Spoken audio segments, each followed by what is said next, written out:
தக்காளி சோறு எங்கள் அம்மா பண்ணுவாங்க, சூப்பராக இருக்கும். ஃபர்ஸ்ட் டைம் அவங்கள்ட்ட ரெசிபி கேட்டு நான் பண்ணியிருக்கேன், சூப்பராக வந்துச்சு. உங்களோட ஷேர் பண்ணிக்கிறேன். கடுகு, சோம்பு, சின்ன வெங்காயம், பச்சை மிளகா போட்டு நல்லா வணங்கினதுக்கப்புறம் தக்காளி ஆட் பண்ணி தக்காளி நல்லா மசிஞ்சு வேகிறதுக்கு உப்பு போட்டு தக்காளி நல்லா மசிகிற ஸ்டேஜில் வந்து பார்த்திங்கன்னா கொஞ்சமாக இஞ்சி பூண்டு பேஸ்ட் போட்டு அது பச்சை வாசம் நல்லா போகிற அளவுக்கு வதக்கிக்கணுங்க. அதுக்கப்புறம் ஒரு கைப்பிடி கொத்தமல்லி, புதினா. இது நானாக போட்டது, அம்மாவோட ரெசிப்பியில் இல்லை. இது உடம்புக்கு நல்லது, நல்ல வாசமாகவும் இருக்கும்னு நான் ஆட் பண்ணிக்கிட்டேன். அதுக்கப்புறம் கொஞ்சமாக மஞ்சத்தூள், அது நல்லா வணக்கிட்டு அந்த வாசலாம் போனதுக்கப்புறம் ரைஸ்க்கு தகுந்த மாதிரி தண்ணி அளந்து வச்சுக்கோங்க.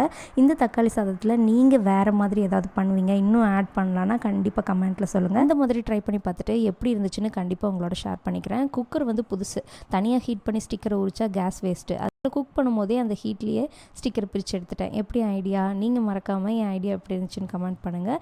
நம்ம சேனலை இது வரைக்கும் சப்ஸ்கிரைப் பண்ணி சப்போர்ட் பண்ணியிருக்க உங்கள் எல்லாத்துக்கும் ரொம்ப ரொம்ப நன்றிங்க. என்னோடய தக்காளி சாதம் எப்படி இருக்குன்னு கமெண்ட் பண்ணுங்கள். தேங்க்யூ ஃபார் வாட்சிங்.